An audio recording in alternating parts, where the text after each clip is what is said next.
I am Beatrice Anuman, and I am Alexis O'Leary. And welcome to the Red Chronicles News Telecast. The Benedictines and their parents and guardians reviewed their academic performances during the distribution of the second grading report cards. What was the overall mood of the event for the students? For the news story, we have Chris Lindiap. On January 14, 2024, students and their parents arrived in the school premises to receive their respective report cards at St. Benedict School of Novaliches Incorporated and welcome everyone with a series of updates with regards to the academic progress and continuous improvement throughout the school. The students opened with a performance of the Philippine National Anthem featuring the members of the Drum and Lyre Club. It is then followed by the opening remarks and announcements in regards to the development and progress of the school pool, as well as the newly founded SBSN Alumni Association. The program continues with a presentation of the Academic Progress Report, where the subject teachers of the junior high school, as well as the senior high school advisors, presented the changes and development of the SBSN students during the past quarter. That Sunday morning, the second edition of the Red Chronicles news report was revealed, highlighting the teachers of the high school department, which consisted of Mr. Brian Mancera, Miss Lay Carnasa, Miss Elaine Lopez, and Miss Vanessa Salvador. Through Mr. Jake Espana, the members of the varsity team for both the volleyball and basketball have been formally introduced in the front of the Ignacia Hall. The SBSN continues to make the day eventful with the introduction of the Escafe to the pupils of SBSN through a ribbon-cutting ceremony, which is led by Mr. Attorney Jose Mati E. Fabelia, the high school principal. The day proves to be a success as witnessed through the satisfied expression of parents and guardians. It marks a new version of SBSN with continuous productivity and growth, a benchmark for a greater future of quality education. This has been Chris Lindiap for the Red Chronicles News Report. The Grade 12 Benedictines performance task for the subject Media and Information Literacy was to shoot a film to enhance their knowledge and skills on media and technology use. Find out more about which films got which awards with correspondent Bridget Bato. During the morning assembly of January 10, 2024, St. Benedict School of Novaliches Incorporated held the Media and Information Film Festival awarding ceremony for the Grade 12 students' respective films Bullet from Grade 12 St. Notker and St. Notlem, and the film Split, The Tainted Banquet, and Unreleased from Grade 12 St. Nereus as their product task in the senior high school subject Media and Information Literacy, shown in the SBSN Planetarium last January 4 and 8, 2024. The winners were determined by a majority of the audience votes and teachers' critics that favored their hearts and minds. Given by the Media and Information Literacy subject teachers, Mr. Alceo Aure and Ms. Jasmine Malatbalat, the following were the awards recognized: Split for Best Picture and Best Cinematography, The Tainted Banquet for Best in Visual Effects and People's Choice Award, Unreleased for Best in Sound Effects, and Bullet for Best Poster. Sofia Galagar of Grade 12 St. Nereus wins Best Director in The Tainted Banquet, as does Andre Santo Tomas of Grade 12 St. Nereus for Best Actor in Split. Aliyah Begonia of Grade 12 St. Notker for Best Actress in Bullet. Charles Quisto, Grade 12 St. Nereus for Best Supporting Actor in Split. And Jessa Ellie of Grade 12 St. Notker for Best Supporting Actress in Bullet. The Media and Information Film Festival awarding proved a testament to the Benedictines' creativity and innovative talents. This remained a fulfilling experience of media immersion for the grade 12 students, a memorable project in their final year at the SBSN. In the end, creativity and healthy competition were celebrated, with these outputs becoming one of their Benedictine legacies. This has been Bridget Bato for the Red Chronicles. Yung film namin, very limited lang yung budget namin. Pero kung mapapansin mo, nanalo pa rin. Kasi yung props team namin, sobrang talented. Lalo na sa pagdating sa dugo. Tinitingnan nila yung texture, tapos yung redness, yung darkness, and everything. Tapos yung pagdating naman sa mga stunts namin, sa mga actors namin, sobrang gagaling. Did you feel satisfied after receiving it? Yes, because lahat ng efforts ng directors, scriptwriters, and cast ay nag-paid off sa aming movie making.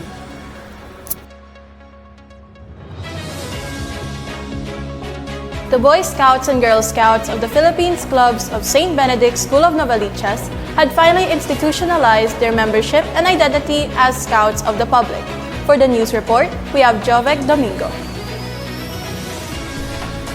Last February 24 and 25, 2024, the Girl Scouts and Boy Scouts of St. Benedict School of Novaliches Inc. conducted their investiture ceremony preceded by an overnight backyard encampment at the Atanasio Hall and SBSN Court, facilitated by troop leaders Mrs. Maria Bernadette M. Bordeos and Miss Onic Obalana for the Girl Scouts and Mr. Bryce Cedric B. Mancera for the Boy Scouts.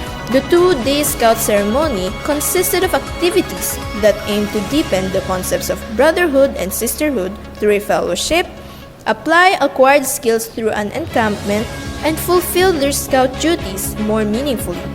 During the afternoon of camping, the Scouts respectively assembled and set up their camps, made dinner by themselves, and got ready for the essential component of the camping ceremony, which is gathering around the campfire.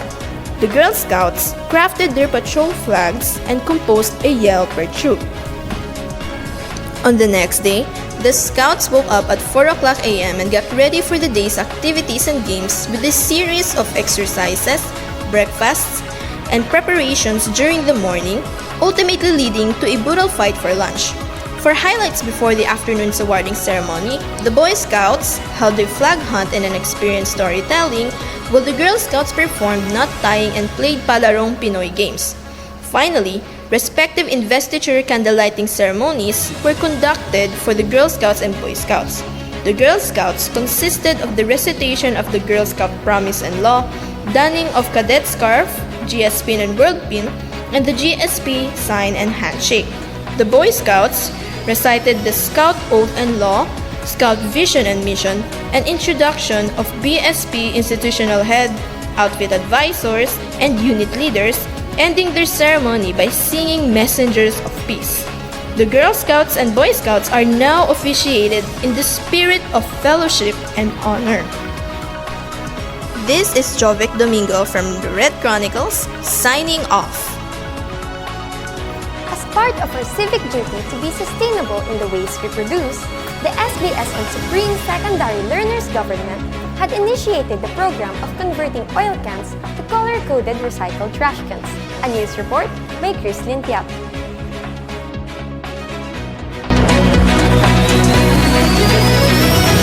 On February 19, 2024, during the assembly at the Atanasio Hall, Mr. Mondo Lagazo, Grade 8 and SSLG advisor, hosted an orientation in line with a waste management project established by the Supreme Secondary Learner Government. The orientation is built upon the very core of preserving an eco-friendly environment by addressing the importance and benefits of proper waste management. It also tackled the negative implications of improper waste management, such as contamination, pollution, and deterioration of the environment.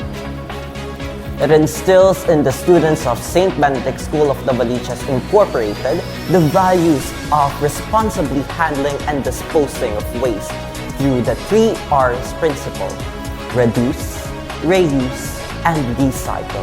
Moreover, the proper segregation of waste can be summarized into 3 different color associations, namely green for biodegradable materials, yellow for recyclable materials, and red for non-biodegradable waste.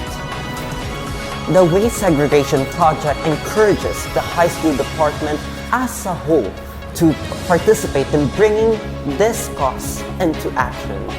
Each section was instructed to bring and customize 9 tin cans in support of the project.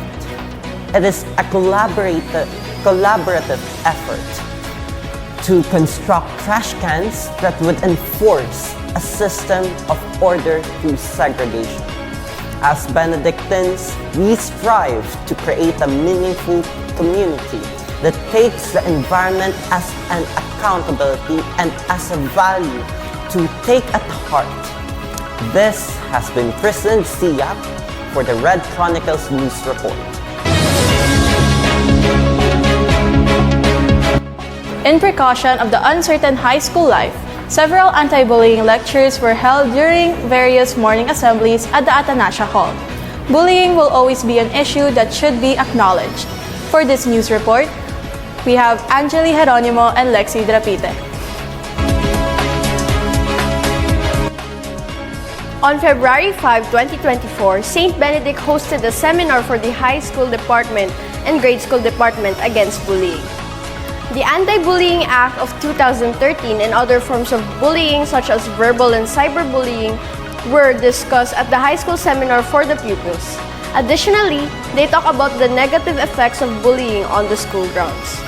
As for the grade school department, their very own seminar regarding the similar topic was also held at the SBSN Covered Court, whereas it was personally held by Sir Christian Katapan. This served as an early reminder to the younger batches that bullying was never tolerated even with youths such as them.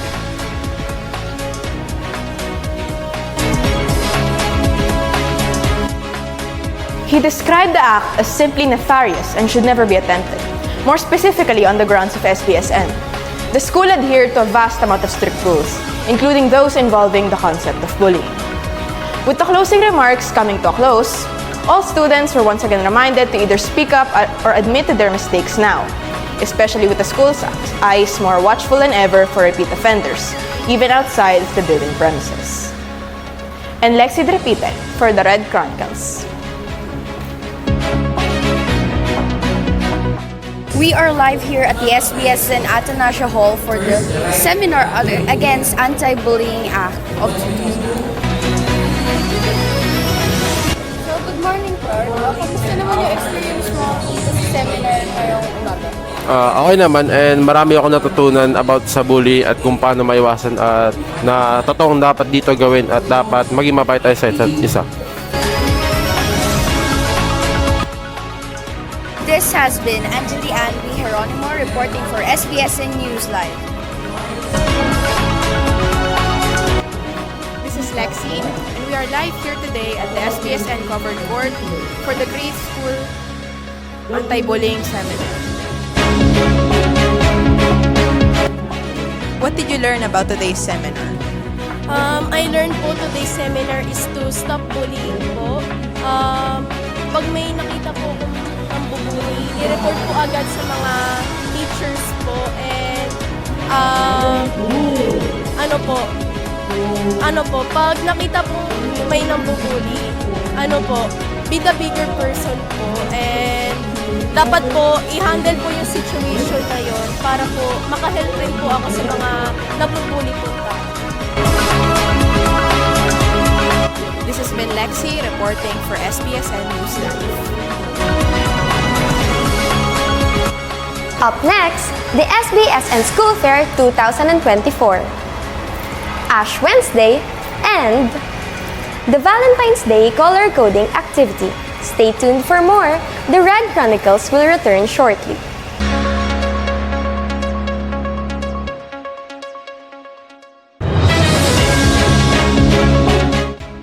Welcome back to the Red Chronicles News. St. Benedict School of Novaliches had launched a school fair last January 26 to 28, 2024 to partake in the celebration of the feast day of Santo Niño.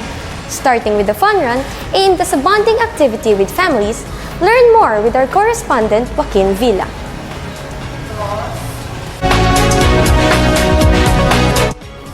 With the end of January fast approaching, St. Benedict's School of Novaliches urged its studious and hardworking students to relieve themselves of academic burdens in the meantime, providing them with various activities and events to participate in at least 2 months before their upcoming examinations as a form of leisure. One of many such said special occurrences was SBSN's first ever fun run, which officially took place on January 26, 2024. Over 300 participants, ranging in age from 5 to 60, were seen to have participated, with most of the more middle-aged contestants being the students' beloved parents or older relatives. The approximate distance of the run was between 4 to 6 kilometers and was located at the entrance of Saranay. However, it was split into two, with half the run being to reach the end and the other returning to school grounds.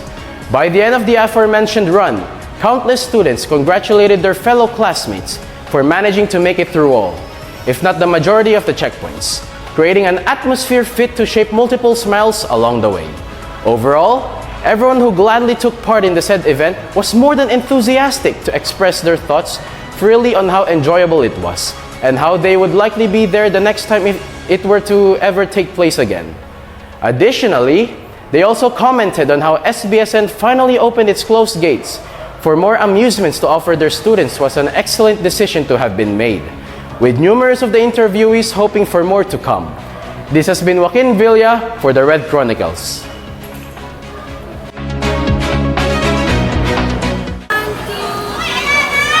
So ate, nag-prepare po ba kayo dito sa fun run na to?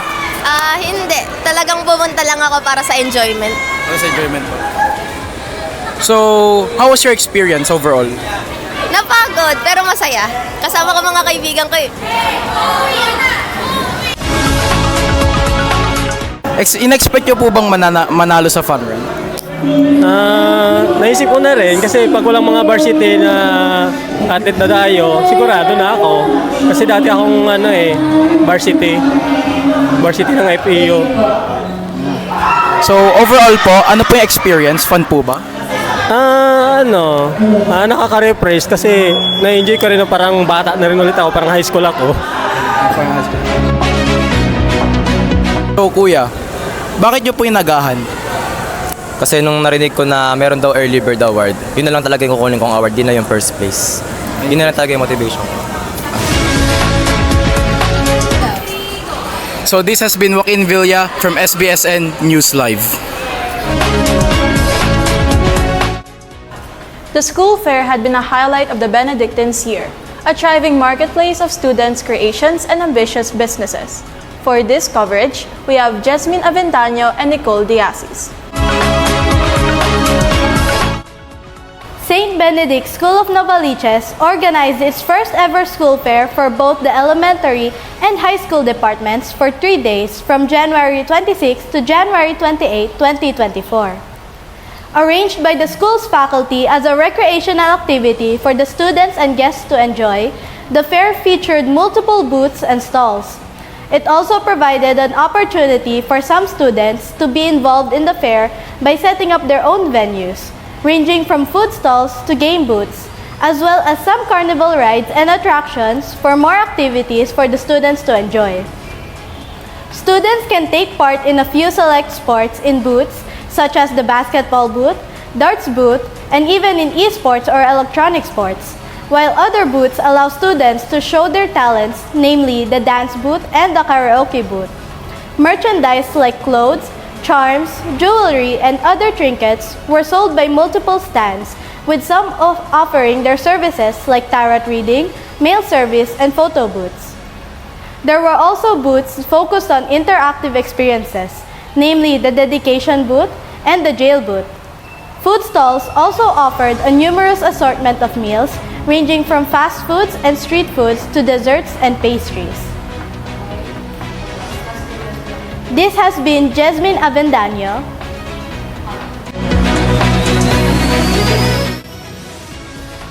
In the elementary department, There were multiple game booths showcased in different classrooms, a kissing booth, a Disney themed booth, a cinema booth, and even a daycare and play area for younger children to have fun with less risk.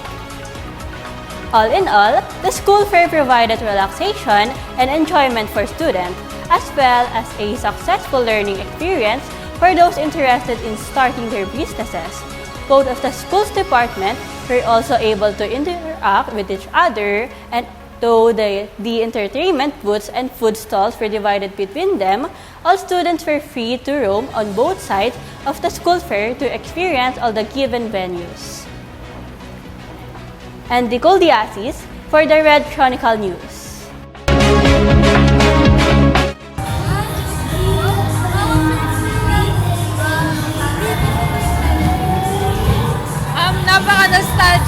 Napaka-nostalgic kasi madami rin kaming naging memories dito. And ang sarap sa feeling na bumalik-balik sa dati mong school.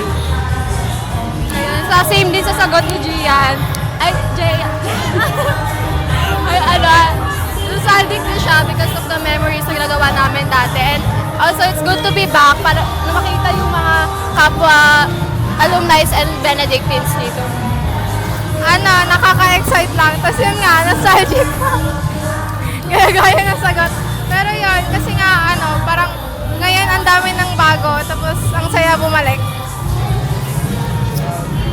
First, very happy kami kasi nakapagkita-kita ulit kami ng mga friends namin. Tapos, very full of memories din tong school since dito kami halos nag-aral for our junior high school and elementary days. For me, yes, worth it po siya kasi nakapag-enjoy po kami. And yeah, nasayahan. For me, it's like parang neutral kasi naubos allowance ko. But at least I enjoyed it naman kasi masaya yung rides and yung mga products ni tinda nila. In my own opinion, it's worth it po kasi I get to spend time with my friends and I had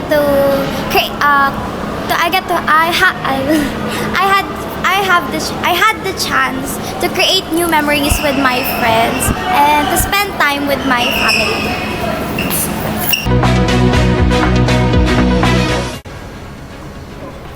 Ending the school fair celebration was a Thanksgiving procession by the Benedictines to the Santo Niño de Congreso Parish on January 28, 2024.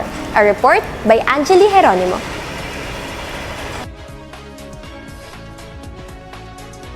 On the 28th of January, an event took place at Santo Niño de Congreso Parish, marked a momentous occasion for the students of St. Benedict's School of Novaliches Incorporated, their very first procession and mass.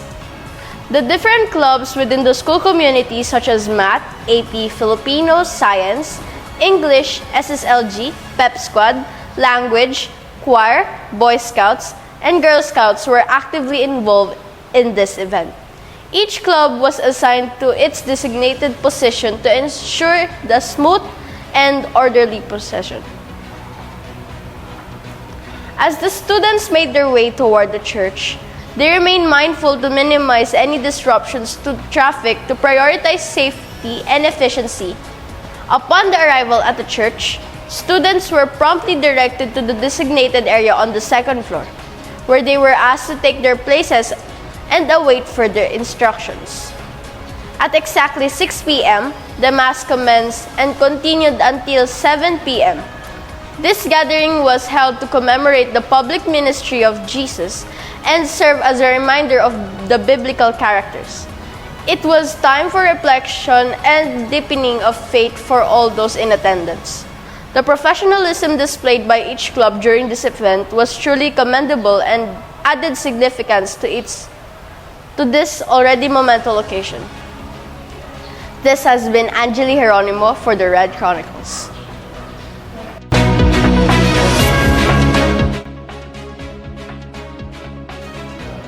SBSN commemorates the start of the Roman Catholic Lenten season with a Mass held on Ash Wednesday. Find out more with our correspondent, Bridget Bato. Coinciding with this year's Valentine's Day, February 14, 2024, St. Benedict School of Novaliches Incorporated celebrated Ash Wednesday prior to the Valentine's Day color-coding shirts activity with Mass Presider Father Jasper Chongki Co-MS at the SBSN Court. The Mass signified the start of the Lenten season in the Roman Catholic Church calendar.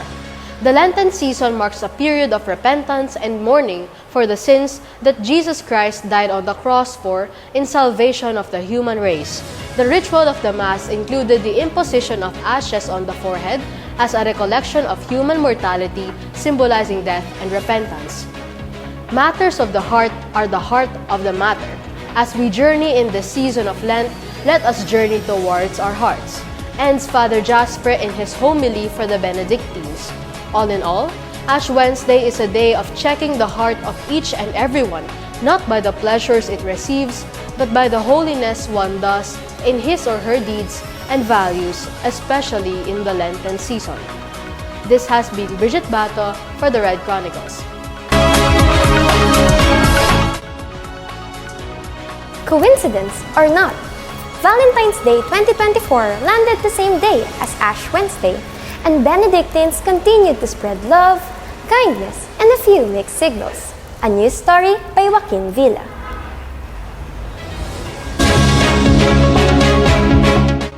Valentine's Day is the day of love, companionship, and a day where bonds strengthen through deep affection.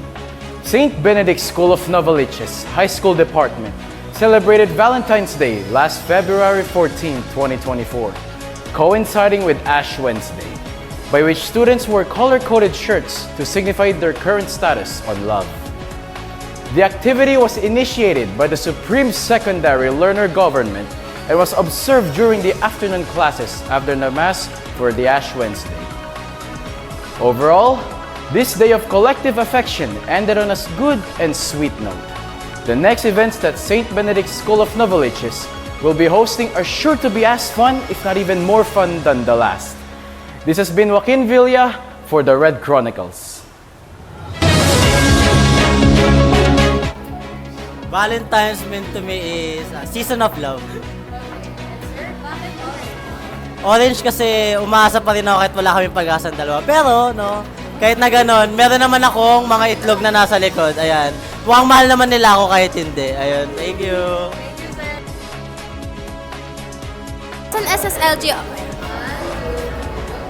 As an SSLG officer, we came up with this idea to keep up with the trend. Gusto namin makita kung sino talaga yung may mga status dito, kung single ba sila or with relationship. So, for fun lang naman tong ideas namin as an SSLG officer. Up next, Benedictines participate in the ISAAL Math and Spelling Challenges 2024. The Technological Institute of the Philippines Olymphisics 2024. The Junior High School's Collaborative Product Task for Music and Arts, and the Miniature House Art Exhibition by the Grade 8 St. Herbert and Grade 9 Benedictines. Stay tuned for more. The Red Chronicles will return shortly.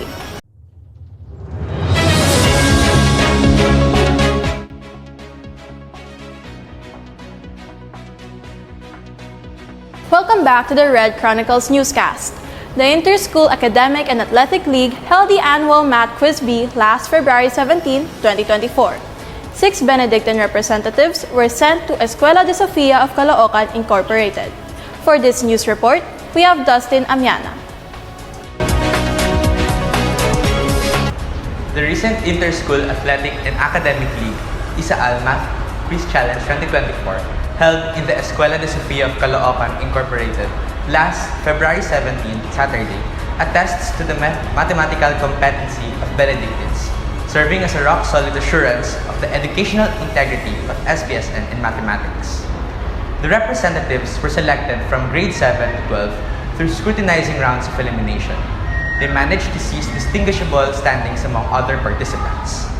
Ma'am Cecil Arpeza, Sir Monroe Lagazo, and Sir Ronil Joy Obina, math educators, taught them how to formulate a formidable mindset, and an efficient set of strategies.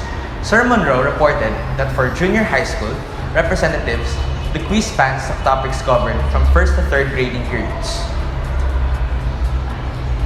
Meanwhile, for senior high school representatives, the content of the quiz revolves around the topics contained in the syllabus of their general mathematics.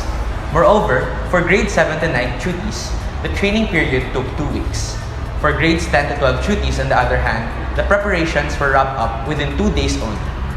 While it may seem that the review efforts were crammed into a time that is shorter than what is prescribed for Quiz Bee competitions, SBSN still enjoyed a pleasant harvest. Samantha Marcos from grade 9 St. Jerome was placed in the top 14. Lino Santos from grade 7 St. Gerald and Andre Santo Tomas from grade 12 St. Nereus both finished in the top 10. Cyrus Panzo from grade 8 St. Herbert clinched the top 8th. Carla Manzo from grade 10 St. Lambert reached the top 3rd. Finally, and above all, Jerome Bilon Jr. from grade 11 St. Madeleine achieved an impressive feat by having landed on the top 2nd. The ending ranks fully defied the expectations.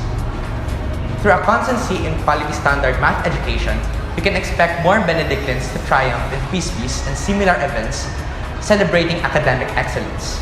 More importantly, we can envision the formation of Benedictines that go beyond the four corners and into individuals that are globally competent and responsive to the demands of the 21st century. This has been Dasan Andrea Miana for the Red Chronicles. How did I manage to answer the questions? First, I just remained calm and think positively. And also, I just answered how I would normally do in a classroom setting.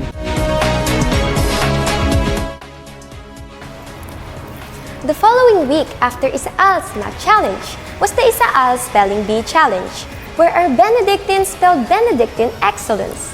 For this news report, we have Sofia Galagar.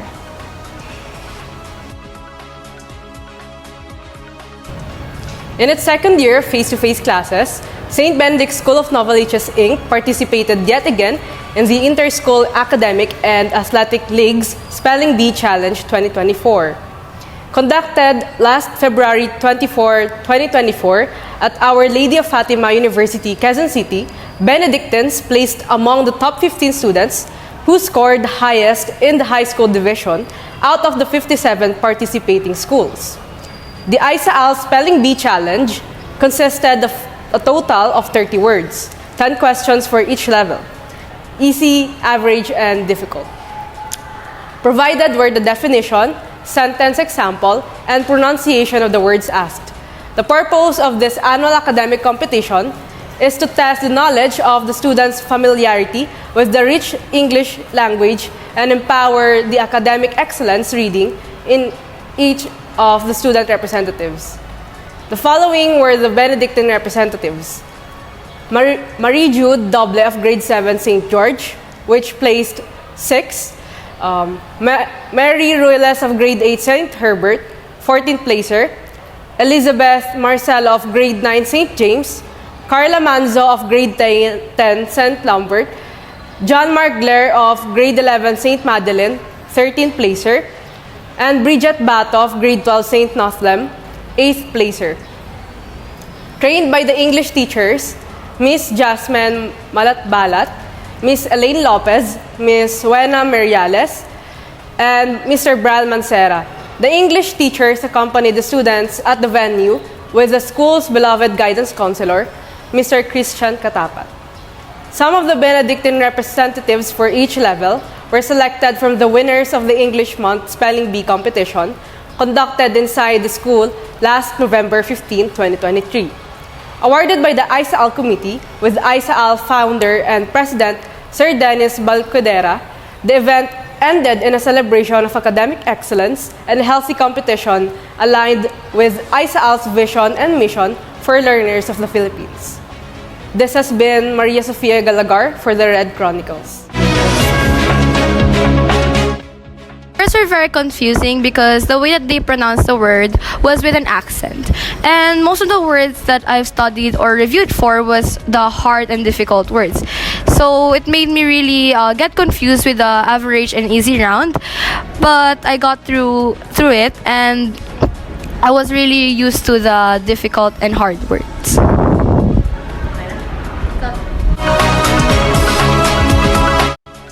Last March 8, 2024 was a TIP Olympics 2024, to which SPSN had sent 6 grade 12 STEM students to participate with the best of their abilities. Learn more with our correspondent, Bridget Bato. Last March 8, 2024, St. Benedict School of Novaliches Incorporated participated in the Technological Institute of the Philippines' 16th Olympics at Cubao, Quezon City. Mentored by Sir Justin Mendoza, 6 grade 12 STEM students of St. Nereus were sent to represent and compete for the Olympics medal, namely Justin Bulalakaw, Janhil Corbita, Sofia Galagar, Marley Macalinaw, Jabez Pascua, and Justin Tan. SBSN was invited by TIP for the first time to participate in the academic junction. The Olympics was divided into 2 parts. The elimination round Quiz B proper, which consisted of 10 items for each level's easy, average, and hard, and the Applied Physics Challenge round, which required the participants 3 projects, each for easy, average, and hard levels as well, to demonstrate how the laws of physics can be seen tangibly in everyday use, such as in flipping a bottle or balancing eggs in water. The Benedictine representatives had not made it past the elimination round. Still, it was beneficial to have witnessed and experienced an enriching testament of scientific education. This has been Bridget Bato for the Red Chronicles. So for me, the most important part in joining the competition itself is the ability na makakuha kami ng rewards. So, syempre pag nanalo ko dun sa competition, pwede kaming makakuha ng scholarships and as well as yung mga certificates, cash prizes, and etc. And also, isa rin siguro yung experience since na-experience namin yung whole process ng competition. Not only the competition itself, but also yung before, during, and after the competition. So, through that experience, nalaman namin or nakakuha kami ng knowledge na pwede naming magamit in future endeavors namin na ganito pala dapat yung gagawin namin in participating such competitions. Although nagpa-participate kami sa mga competitions na yung Olympics is a different type of competition. Up next, SBSN Sports News. SBSN representatives on Taekwondo, basketball varsity tryouts and elimination, Mobile Legends esports competition, waltz and cha-cha PE dances of the grade 9 students, and the grade 10 soaring cheer dance performance for their subject physical education. Stay tuned for more. The Red Chronicles will return shortly.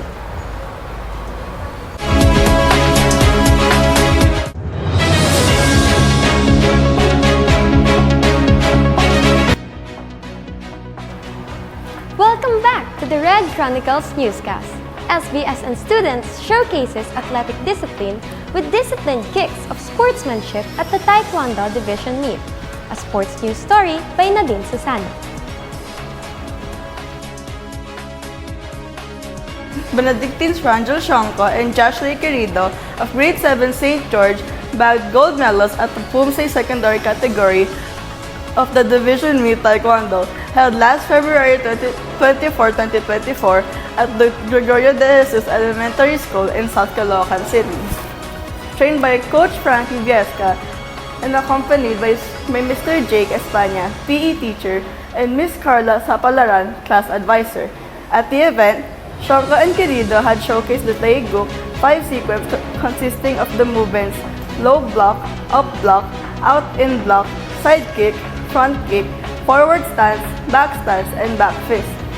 These Taekwondo patterns and techniques, Pumsay, are designed to refine skills and movements to be incorporated in basic training purposes. Both the students reported that during the meet, they felt calm and weren't nervous at all. Querido said she had been training since October 2022 and had since accumulated experiences enough not to feel nervous during meets. The students were independently trained, and St. Benedict's School of Novaliches Incorporated does not fail to acknowledge the Benedictine talent in sports. This has been Nadine Sassano for the Red Chronicles News.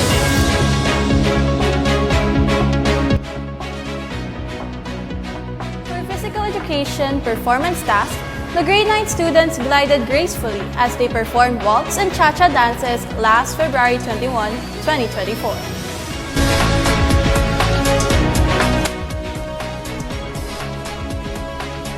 SBSN Sports Club continues to expand opportunities for its athletically inclined students.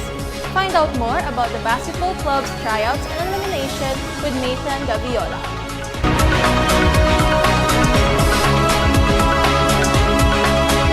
Before the third quarter started, sports clubs, basketball tryouts, and eliminations were held at the SBSN court, the day to showcase their talents and potentials in playing basketball. Student players tried out in a basketball game to know whether they would make it in or go home trying their best.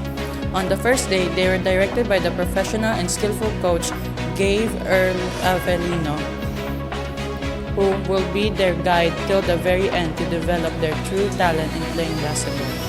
Sadly, not everyone made it to the end since the staff will judge them to who will be staying and who will be eliminated. Days passed, and everyone was serious about taking the spot for themselves. Blood, sweat, and tears filled the court. They persevered to push through more than they could ever do.